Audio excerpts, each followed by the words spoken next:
ይህንን ኢኮ ፓርክ ካየነው በርካታ መሰረተ ልማቶችን በውስጡ ይዟል። ወጣቶች የእግር ኳስ ሜዳ አግኝተዋል።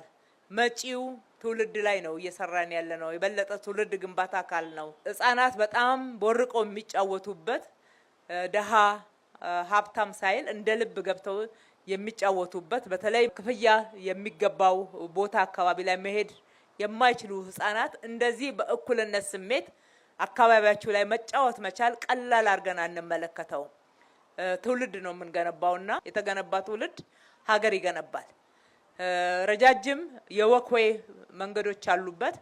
አረጋውያን ሳይቀሩ እንደ ልብ ወጣ ብለው ሄድ ለጤናቸው የሚሉበት አረፍ እያሉ መቀመጫዎች አሉ። ይሄን የመሰለ እጅግ በጣም ለአይንም ለመንፈስም የሚማርክ የውሃ ፏፏቴ ወይም ደግሞ ወተርፎል አለ። በጣም ነው የሚያምረው። ወደዛ ጠጋ ስንል ካፍቴሪያዎች፣ ቡና እየጠጣን በጋራ የምትሰበሰቡበት ቦታ፣ አምፊ ቲያትር፣ ሰርግና ልደት የመሳሰሉትን ለማድረግ በጋራ ማህበረሰቡ መገናኘት ቢፈልግ የሚገናኝበት ብዙ ክፍያ የማያወጣበትና አቅሜ ብሎ ጥያቄ የማያቀርብበት የጋራ ቦታ ነው የተገነባው።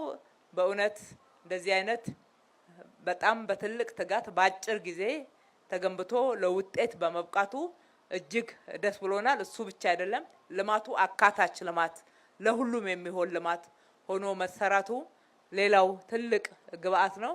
ስለዚህ ተጠቀሙበት፣ ተንከባከቡት፣ የበለጠ አዳዲስ እሴትን ጨምሩበት እንጂ የተሰራው እንዳይበላሽ። የሰራነው ለህዝብ ነው። የተሰራው ለጋራ ጥቅም ነው። የጋራ ጥቅም ነው ማለት በጋራ እንጠብቀዋለን ማለት ነው።